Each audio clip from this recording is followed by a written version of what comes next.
Bienvenue à tous dans cette nouvelle vidéo. On se retrouve pour une nouvelle analyse sur les Pokémon de la 8e génération.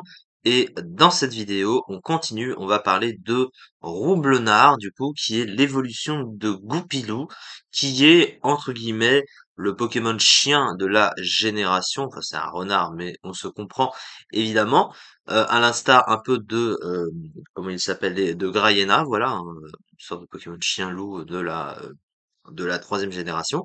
Donc du coup, bah on va faire Roublonard. Alors Roublonard, qu'est-ce que c'est en stratégie? On va commencer tout d'abord par le type, évidemment. Alors, il possède un type ténèbres pur. Alors le type ténèbres, en stratégie, c'est un type qui est assez ambivalent en fait, parce que défensivement, tu as trois faiblesses qui sont très gênantes, hein, au type insecte, fée et combat. Et à côté, tu as quand même deux résistances, ténèbres insectes et une immunité psy. Donc c'est équilibré, t'as d'un côté des résistances utiles, mais t'as quand même des faiblesses très gênantes. Offensivement, c'est pas extraordinaire, mais le type ténèbres a la particularité d'avoir un très bon coverage neutre, naturel. Il n'y a pas beaucoup de Pokémon de type qui résistent au type ténèbres. Alors il y a les types combat et fée, évidemment, mais globalement c'est plutôt assez correct. Les types ténèbres aussi résistent au type ténèbres. Du coup, bah, c'est pas si mauvais que ça, c'est pas incroyable, évidemment. Vous voyez le ratio qui est là, il est pas super efficace sur beaucoup de types, mais il est super efficace sur le type Psy et Spectre, en fait, hein, voilà. Donc du coup, bah, c'est pas énormissime, mais il a quand même un coverage neutre, hein, vous voyez, 717 Pokémon qui touchent au moins sur le neutre. Donc ça veut dire que en fait, le type Ténèbres, c'est un type que tu peux spammer, hein, offensivement en stratégie, qui va souvent couvrir d'autres types aussi, hein, qui sont en général assez moins bons en termes de stab, et du coup, bah, ça fait parfois une bonne couverture avec d'autres types offensifs. Mais du coup, quand t'es monotype, bah c'est moyen, hein, puisque tu préfères toujours un autre stab à côté pour couvrir et pour avoir un peu plus de flexibilité, évidemment. Alors ensuite, ses talents, ce Pokémon, il a tout d'abord fuite, alors fuite qui est évidemment inutile, hein, permet de fuir n'importe quel Pokémon sauvage, donc en stratégie ça sert à rien. Délestage, son deuxième talent, du coup qui booste sa vitesse s'il perd ou utilise l'objet qu'il tenait au début du combat, ce qui est pas un mauvais talent, on connaît Brutalibré qui se sert de ce genre de talent, même s'il est déjà très rapide. Ça permet en fait au Pokémon de se placer, de mieux se placer. Du coup, surtout quand t'es un Pokémon offensif, et dans le cas de Roublonard, comme il a une vitesse qui est pas incroyable, du coup, de derrière pouvoir dépasser si tu perds ton objet, et si c'est un objet qui te booste une stat, par exemple, ou qui te soigne, ou un truc comme ça, un objet, voilà, qui s'utilise comme ça, et ben derrière, tu peux assez facilement dépasser et te placer.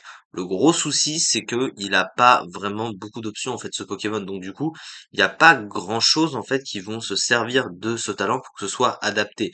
Alors il est quand même offensif ce Pokémon, ça veut dire qu'il a du setup, il a des petites attaques offensives, mais vraiment, c'est pas un talent si exceptionnel que ça, qui lui apporte enfin qui ne sert pas à beaucoup de choses en fait, c'est plutôt ça.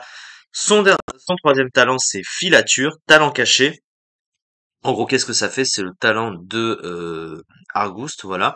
En gros, eh bien, si donc lorsque le Pokémon attaque une cible qui vient d'entrer sur le terrain en remplacement d'un autre, ça veut dire que si jamais votre adversaire switch le Pokémon que vous avez filature et que vous tapez, eh ben les dégâts que vous allez faire seront doublés.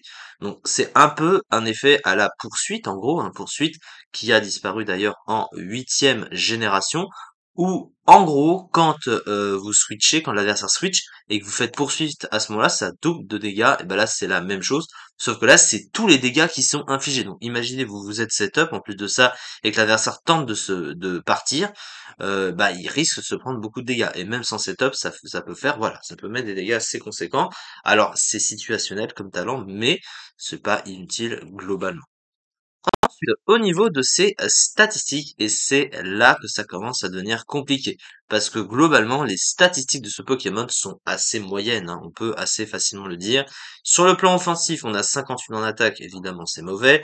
87 en attaque spéciale, c'est mieux, c'est sa meilleure statistique offensive, mais elle reste pas incroyable. Et à côté, il a un build qui est pas ouf non plus, hein. 70 PV, 58 défense, 92 de défense spéciale. Il a une défense spéciale un peu plus correcte, mais pas non plus foufou, on peut bien le dire. Sa vitesse, 90 de vitesse pour un Pokémon offensif, globalement, c'est pas ouf non plus. Alors il a des délestage, mais il faut pouvoir l'activer, bien entendu. Bon, c'est pas ouf. Et du coup, voilà. À ce niveau-là, il est vraiment pas incroyable ce Pokémon, tant au niveau des talents pas complètement adaptés, ou alors assez situationnels, et bah, ses stats qui sont pas bonnes, hein, et le type qui n'apporte pas tant de choses non. Alors, au niveau de son move pool, qu'est-ce qu'on a au niveau du move pool? Eh ben, malheureusement, son move pool est mal foutu par rapport aux statistiques en fait du Pokémon, parce qu'en fait, on s'aperçoit qu'il a peu de d'attaques offensives spéciales et plus d'attaques offensives physiques, alors que le Pokémon tape moins fort sur le physique, ce qui est un problème. Vous voyez qu'il a sabotage, alors sabotage peut quand même rester utile dans certains cas. Il a les crocs élémentaires, il a câlinerie également, donc des options physiques. Et sur le spécial, qu'est-ce qu'il a ce Pokémon? Euh, il y a aussi demi-tour, tiens d'ailleurs. Il a Vibre Obscur, donc un stab assez classique de type ténèbres, et Nœud Herbe. Voilà. Nœud Herbe, hein, qu'on peut voir, hein, où est-ce qu'il est ce Grass Note, voilà, c'est ici. Et à côté, bah, il a Burning Gelousie, là, c'est une nouvelle attaque de la 8G qui a 100% de chance de brûler si le mec se booste, si l'adversaire se booste une stat. Mais à part ça, il a vraiment pas grand-chose. Alors, il a accès sur le plan du soutien à Machination, donc il peut se setup, hein, ça reste toujours ça. Il a aussi accès à Parting Shot, donc il reste un bon move de soutien, puisque en gros ça baisse l'attaque et l'attaque spéciale d'un cran, et derrière tu peux switcher, donc c'est un demi-tour sans dégâts, mais derrière l'adversaire fait moins mal, ce qui te permet de placer un Pokémon plus facilement. Mais voilà, il a pas il a aussi provoque, mais bon, ça, la plupart des types ténèbres le possèdent. Et à part ça, il a pas de bombe de soin non plus, il a que repos, et il a pas grand-chose, hein. Clairement, il a pas grand-chose qui le démarre, encore une fois, comparé à d'autres, et à d'autres Pokémon de type ténèbres aussi, du coup. Donc c'est vraiment pas fou, le move pool est pas extrêmement rentable. Alors il y a aussi Ballon comme move, mais vraiment il manque. Voilà, c'est vraiment pas ouf, il a pas tant d'options que ça. Au moins il peut setup, c'est toujours ça, mais vraiment c'est vraiment pas ouf, clairement. Et en plus, il va avoir du mal à se placer sur beaucoup de Pokémon physiques, hein, puisqu'il a vraiment une défense physique très mauvaise. Donc ça veut dire que bah quand t'es globalement très très faible à une grosse catégorie de Pokémon comme ça, il suffit qu'un Pokémon vienne sur toi et c'est fini, fin du game. Voilà, donc c'est compliqué. Alors, du coup, la fiche stratégique du Pokémon, une vitesse intéressante et des statistiques spéciales décentes, de talents utiles, délestage et filature, un Moufoul intéressant, un type ténèbres intéressant dans un tiers avec beaucoup de type spectre, des statistiques physiques désastreuses avec un Moufoul globalement orienté sur ce prisme, voilà, et souffre du syndrome des 4 attaques, puisque selon sa couverture, il sera forcément bloqué, vu qu'il est assez restreint en plus. De toute façon, voilà, il n'y a pas tant de choses que ça à ce niveau-là. Alors, globalement, ce Pokémon, eh ben, il est mauvais. Voilà, il est mauvais, il est pas très très ouf, clairement, et il y a beaucoup mieux à jouer, hein. Il y a tellement de trucs beaucoup plus forts que ce Pokémon, il apporte pratiquement rien dans une team, et comparé à d'autres, encore une fois, et regardez, hein, on avait fait Astronel dans la vidéo précédente qui était déjà mauvais en ZU, bah lui il est encore plus bas que Astronel, un 90e du ZU le mois dernier, même pas 1% du tiers qui est le pire tiers stratégique du jeu. Donc voilà, hein, vous avez un petit peu le résumé de tout ça. Et du coup, c'est ça pour cette vidéo d'analyse. On se retrouve évidemment sur la suite des analyses stratégiques prochainement. Merci beaucoup de m'avoir suivi et à très vite pour la suite.